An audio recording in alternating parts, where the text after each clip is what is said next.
Living under the same roof as my mother-in-law has created a rift in what was once a blissful marriage. Suddenly, and without any discussion, my husband decided that we should all live together, despite knowing the strained relationship I have with her. I can't bring myself to forgive him, nor can I simply acquiesce to his wishes. I'm considering leaving this household on my own terms. My name is Sarah, and I'm 28 years old. I've been married to Jake for nearly 3 years now. We first met at a social gathering, dated for 2 years, and then tied the knot. We immediately connected due to our shared hobbies, and soon after, we found ourselves married. However, there's one persistent issue. My husband consistently prioritizes his mother over me. Raised in a single-parent home after his parents' divorce, he's deeply influenced by his mother's opinions, viewing them as infallible. Just recently, as we were preparing to leave for an outing, my husband unexpectedly interrupted our plans. "Sorry, Sarah. Mom just messaged me. She wants to go shopping. Come along with us." "Wait, what? We were supposed to go buy new dishes today." "Sorry, Mom really insisted," he pleaded. "I don't care. We've had this planned for a week," I protested. "But you can pick out dishes by yourself, can't you?" "Mom can't shop without me." "Even so, isn't it strange to put your mom first like this?" "Sorry again. Can you stop fussing? Just go by yourself, Sarah," he said, hurrying out the door. What the heck was that? We had plans first, and he prioritizes his mom today? I can't believe it. In the end, I went out alone, feeling completely deflated. As I wandered through the stores by myself, a text from my mother-in-law flashed on my phone. It was a photo of a tempting cake with a message, "Jake treated me." I couldn't help but let out an exasperated sigh. My mother-in-law has never been fond of me, often sending deliberate photos of her and Jake looking happy together to unsettle me. That day, her texts were relentless, adding to my mounting irritation.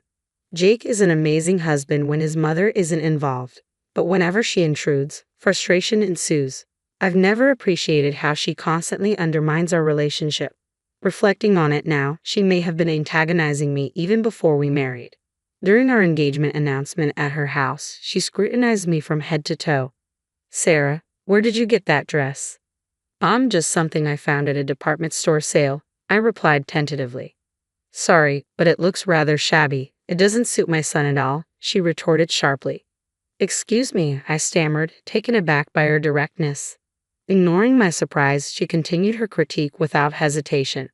"Also, your manners are lacking. You didn't even say thank you when I served you tea." "Oh, I apologize. I was so nervous I forgot," I replied, feeling flustered. Jake didn't intervene to stop his mother's sarcastic remarks. Instead, he chuckled and said, "Mom, you're tough." I knew he treasured his mother deeply, having grown up in a single-parent household, but in that moment, I wished he would have defended me at least a little from her relentless criticism. Looking back, I should have reconsidered the marriage then. Those doubts began to consume my thoughts daily. Then one day, during a break at work, I noticed several missed calls from Jake on my phone. I called him back immediately, and after a few rings, he picked up. "Jake, is that you?" I answered the call. "Sarah, something awful has happened," Jake replied urgently. "What? What happened?" I asked, alarmed. "Mom collapsed," he said tersely. "What? Your mom collapsed?" I exclaimed, shocked by the news. "Yes, I need you to leave work and come to her house right away," Jake insisted. "What? Hold on," I started, trying to process the sudden request. But before I could get any more details, Jake abruptly hung up. "Hold on. Why go home? If she collapsed, shouldn't she be in a hospital?" I muttered anxiously to myself. Nevertheless, I rushed straight to my mother-in-law's house. Upon arrival, I found my mother-in-law peacefully snoring in the living room. "You're late. Why didn't you come earlier?" Jake scolded me, his brows furrowed, speaking in a hushed tone. Feeling a bit taken aback, I replied, "Jake, there are train schedules. I came as quickly as I could after hearing she collapsed." "Ha! Aren't you worried about my mother? She just managed to fall asleep." "Well, what do you want me to say?" Jake responded dismissively. Growing increasingly frustrated with Jake's lack of concern, I asked him, "Hey, is it okay to leave your mother at home? Shouldn't we take her to the hospital?" "She's fine. I gave her a pain relief patch," Jake replied calmly. "A pain relief patch?" "Jake, she said she collapsed. She fell and hurt her back and couldn't apply it herself, so she called me. I explained. Wait a minute, you said your mom collapsed. So she just fell and hurt her back, that's all. I questioned, feeling puzzled by the discrepancy. What's with that tone? Jake snapped angrily, his face turning red. You're making it sound like my mom is exaggerating. Well, it's just a minor fall, right? When you say someone collapsed, it sounds serious, I reasoned. Don't jump to conclusions. Don't blame me for that. I shouldn't have had to leave work early for this. How could you say that? Look at her, she can't even get up right now, Jake defended. I don't care. There's nothing I can do here. Did you really need to call me? I had to make up an excuse to leave work during our busiest season, and you made it sound like an emergency. I vented my frustration. Jake sighed, looking annoyed. You know, Sarah, you don't seem to care about my mom at all. Every time I bring her up, you get this sour look on your face. It's really rude as a wife. Hey, what are you trying to blame me for now? No, that's not the point. A normal wife would care for her husband's mother, right? I don't sense any intention of that from you, Sarah, Jake confronted me. Come on, I've told you countless times, your mother has disliked me from day one. She's always picking on me. How can you expect me to want to take care of her? I retorted. What are you implying? She intentionally contacted you on a day we had plans. It's obviously deliberate, Jake argued. My mom is tough on you, Sarah, because she doesn't see you as a worthy daughter-in-law, Jake asserted. What? Seriously? How can he think like that? Doesn't he see his mother's actions for what they are? I exclaimed in disbelief. Despite our continued arguing, we made no progress. Soon after, my mother-in-law woke up and turned her attention to me. Sarah, it's so heartless of you not to be concerned when I've fallen, she complained. No, I rushed over here because I was worried. But you seem to be okay now, I defended. Excuse me, how can you say that? I fell and hurt my back, she insisted. But it was just a fall, right? Calling it a collapse seems a bit exaggerated, I responded. Oh, stop with your complaints. This is why I can't stand sarcastic women. I should never have approved of you marrying Jake, she snapped. Her words stung more with anger than sadness. I wanted to leave as soon as possible, so I swiftly exited my in-laws' house. Later, checking my phone, I found a text from Jake. I'm worried about Mom, so I'm going to stay here for a while. Instead of worrying about me, he's still fussing over his mother at a time like this, I muttered, feeling thoroughly disgusted. I didn't bother replying and simply went to bed. He didn't return home for quite some time after that. A week later, just as I was enjoying some rare solitude, Jake's call interrupted my peace. Could this be an apology call? I hadn't reached out to him at all, and perhaps Jake had finally realized his mistakes. I wondered hopefully. With those thoughts in mind, I answered the phone, only to be greeted unexpectedly by Jake's voice. Hey Sarah, is that you? It's been a while. What's up? Jake's voice came through the phone. Well, I've been talking to Mom and thought I should fill you in, he said. Huh? Talked about what? I replied, puzzled. Mom is going to move in with us at our place, Jake announced. What? I exclaimed, caught completely off guard. My mind raced, trying to process the sudden news and control my emotions. I managed to find my voice. Wait, living together? You mean she's moving in? Yeah, after her fall, we're worried something else might happen, so we thought it would be best if she moved in with us, Jake explained. Wait a second, you're joking, right? I can't live with her, I protested. What do you mean you can't? Don't you care about Mom? Jake asked, sounding confused. It's not about that. How many times do I have to explain? I know I'll be mistreated if she lives with us, Jake. You understand that, don't you? Are you bringing this up again? Anyway, it's decided. I've already sent her things over and they'll be there by tomorrow. Can you take care of it? Jake interrupted. What? Wait, that's not. I started to protest. Well, make sure to handle it. Jake cut me off, ending the call abruptly. My frustration towards Jake boiled over. He had gone ahead with this plan without consulting me. This couldn't be a joke. Why was I being excluded from this decision? There was no way I could agree to live with her. With determination, I decided to leave this house. I immediately began packing my belongings, driven by a need to escape Jake's selfishness and my mother-in-law's intrusion.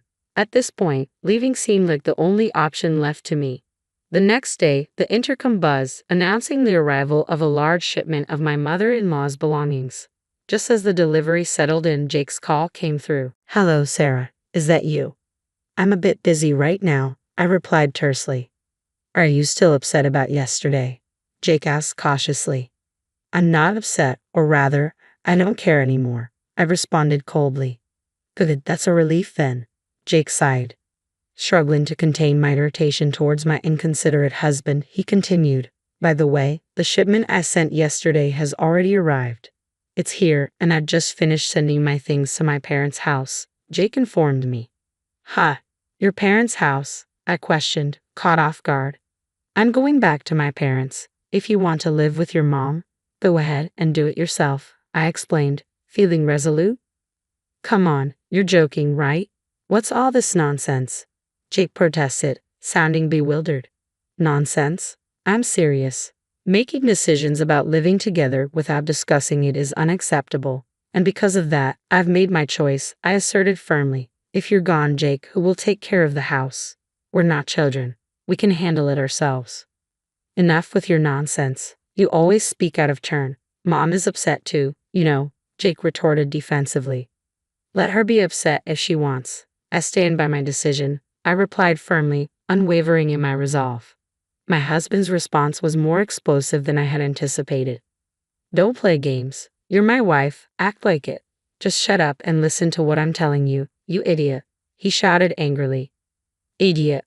Are you talking to me? Who else would you be talking to?" I shot back, incredulous. "Whatever. Go back to your parents' house until you can think straight, okay? When you're ready to apologize sincerely to me and Mom, then come back. If you apologize sincerely, both Mom and I will forgive you." "Bye," Jake snapped, ending the call abruptly. He seemed to think he'd done nothing wrong. In his world, he and his mom were still the top priority. Fed up with his attitude, I packed my suitcase and returned to my parents' house. A few hours later, the phone rang again, this time for my husband. "What? I'm busy right now," I responded curtly. "What the hell is going on?" Jake's voice trembled with frustration. Suppressing any hint of satisfaction, I asked calmly, "What happened? Did something go wrong?" "When I got home, everything was gone, your belongings, even the stove," Jake explained. "I expected as much," I replied coolly. "You expected? Weren't you just planning to stay at your parents' for a few days?" Jake questioned, sounding confused. "Do you really think that was my intention?" "I'm sorry, but I have no intention of returning to that house," I stated firmly. "What? Don't do this to me. What am I supposed to tell Mom? I told her you would take care of everything," Jake exclaimed, sounding desperate. "Not my problem. Why don't you tell your mother the truth?" "I messed up, I upset my wife, and now she's left me," I retorted sharply. "How could I say that? Just come back now. Don't make decisions on your own," Jake pleaded. "Don't act on my own. You were the one who decided your mom would move in without consulting your wife. Don't try to shift the blame now," I countered firmly. "Oh," Jake faltered over the phone.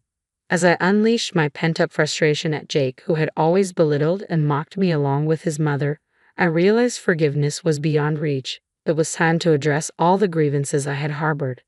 "Jake, what do you take me for? I'm not your servant or your mother's plaything.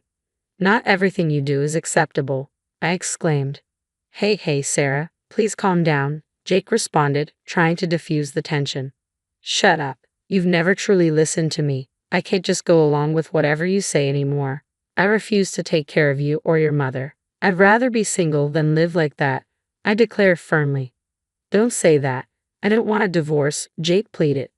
"I couldn't care less about what you want. I'm tired of being pushed around by you both. Figure it out yourselves. I'm done. Don't ever interfere in my life again. You and your mother can go to hell together, you two-faced duo," I snapped angrily. "Wait, Sarah," Jake called out desperately. Ignoring Jake's calls, I hung up the phone in a fit of rage. I went straight to the lawyer's office and filed for divorce. It took some time, but eventually the divorce was finalized. After I left, it seemed Jake reluctantly began living with his mother alone. Without someone to handle the household chores, they started arguing, straining their once close relationship. As for me, after the divorce, I decided to move out of the family home. I rented an apartment close to my workplace and focused even more on my career. This dedication paid off, as I was soon offered a promotion and a corresponding salary increase. I now find deep satisfaction in my work. I'm truly relieved to have cut ties with that mother and son duo. From now on, I am determined to live life on my own terms for myself.